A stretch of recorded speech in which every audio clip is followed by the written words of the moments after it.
Students, I am doctor Raju Sharma.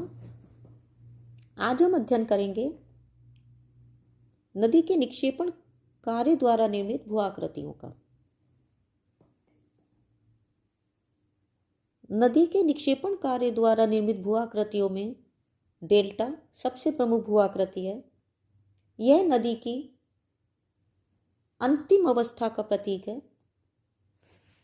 जब नदी समुद्र में प्रवेश करती है तो वो बहुत ही मंद ढाल पर बहती है, इसलिए यहाँ नदी का प्रवाह वेग बहुत धीमा हो जाता है। यहाँ नदी में भार की मात्रा अधिक होती है, जिसको नदी की शक्तिहीन धारा ले जाने में असमर्थ होती है। इसलिए नदी जहाँ तहाँ इन पदार्थों को छोड़ती चलती है। इस भाग में तलहटी को गहरा करने का कार्य प्राय समाप्त हो जाता है, परंतु नदी अपने किनारों को बहुत कुछ सीमा तक काटती है। फलस्वरूप इस भाग में घाटी बहुत चौड़ी हो जाती है। इस भाग में मंद ढाल और जलधारा की मंद गति के कारण नदी जल में मिली हुई मिट्टी उसके पेट में जमा होने लगती है। धीरे धीरे धारा के मार्ग में इतनी अधिक बालू और मिट्टी जमा हो जाती है कि धारा का मार्ग अवरुद्ध हो जाता है। ऐसी अवस्था में नदी कई शाखाओं में बंट जाती है। इन धाराओं के बीच में त्रिभुज के आकार का स्थलखंड बन जाता है, जिसे डेल्टा कहते हैं। नील, नाइजर, मीनाम, मीकांग, इरावती, यांगटीसीसिकियांग, हांगहो, मिसिसिपी, पो, गंगा, ब्रह्मपुत्र, सिंधु, दजला, फरात और अमेजन नदियों के डेल्टे विश्व प्रसिद्ध हैं।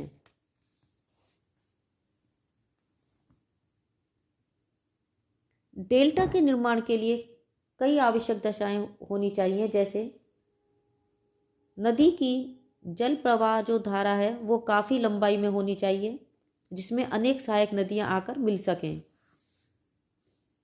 नदियों द्वारा लाए गए जलोढ़कों की मात्रा अधिक होनी चाहिए,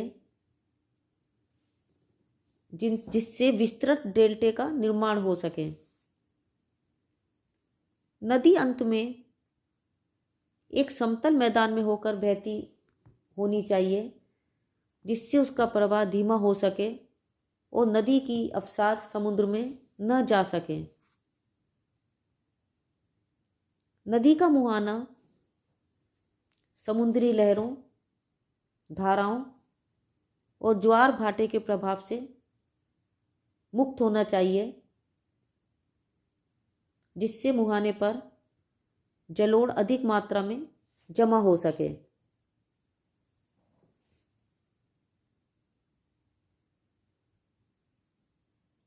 ऐसी नदी जो अपने साथ लाए हुए जलोढ़कों को मध्य में अधिक और किनारे पर कम मात्रा में निक्षेपित करती है, तो उससे धनुषाकार डेल्टा का निर्माण होता है। नील नदी का डेल्टा इसका उदाहरण है। जो नदियां अपने साथ बड़ी मात्रा में काप मिट्टी और घोल के रूप में चूना बहाकर लाती हैं, वो पंजाकार डेल्टा की रचना करती हैं। मिसिसिपी का डेल्टा इसका उदाहरण है। विभिन्न धाराओं में विभक्त नदी अपने विभिन्न डेल्टाओं का निर्माण करती है। परिणाम स्वरूप मुख्य डेल्टा की प्रगति रुक जाती है या कम हो जाती है। ऐसे डेल्टाओं को क्षीणाकार डेल्टा कहते हैं।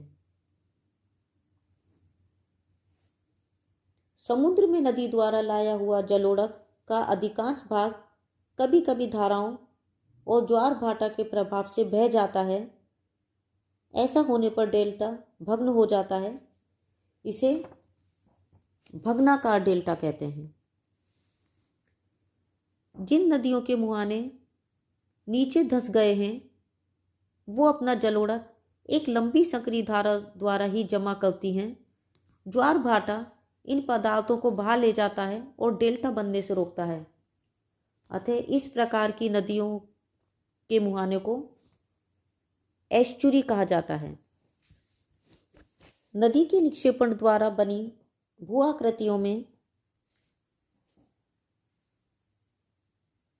जलोढ़ पंख अथवा जलोढ़ शंकु दूसरी प्रमुख भूआकृति है, जो कि नदी के निक्षेपण कार्य द्वारा बनती है। जब कोई नदी पर्वतीय भाग को छोड़कर मैदान में उतरती है तो उसके ढाल में अचानक परिवर्तन आ जाता है, जिससे उसकी गति धीमी पड़ जाती है। अतः नदी अपने साथ बहाकर लाए हुए अधिकांश जलोढ़कों को वहीं निक्षेपित कर देती है।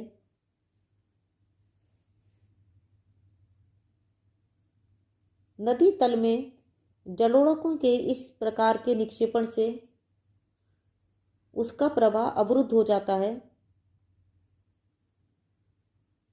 और नदी डेल्टा की भांति अनेक धाराओं में विभक्त हो जाती है। इससे जलोढ़क एक शंकु या पंख के रूप में फैल जाते हैं। इसे ही जलोढ़ शंकु कहा जाता है।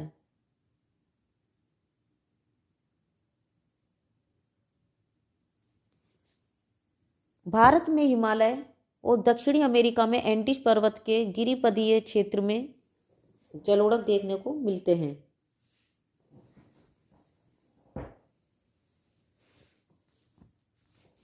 नदी के निक्षेपण द्वारा निर्मित आकृतियों में नेक्स्ट है बाढ़ का मैदान। मैदानी भागों में भूमि समतल होती है, अतः जब नदी में बाढ़ आती है तो बाढ़ का जल नदी के समीपवर्ती भाग में फैल जाता है। इस जल में बहुत सी बालू और मिट्टी मिली हुई रहती है। बाढ़ के हटने के बाद यह मिट्टी वहीं जमा हो जाती है। मिट्टी के निक्षेपण से संपूर्ण मैदान समतल और लहरदार प्रतीत होता है। ऐसे मैदानों को बाढ़कृत मैदान या बाढ़ का मैदान कहा जाता है। ये मैदान नवीन मिट्टी जमते रहने के कारण बड़े उपजाऊ हो जाते हैं।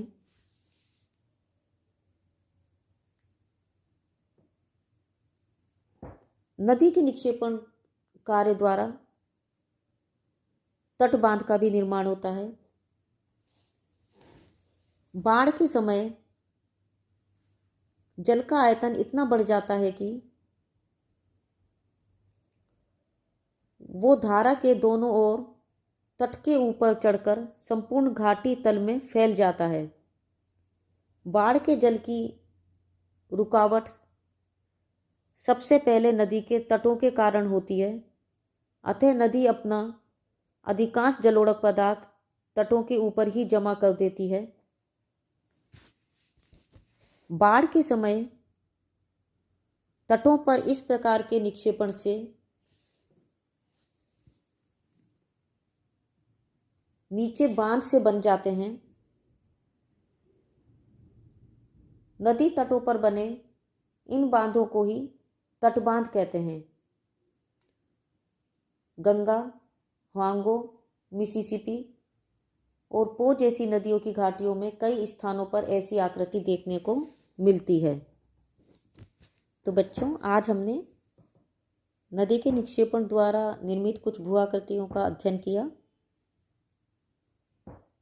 Thank you.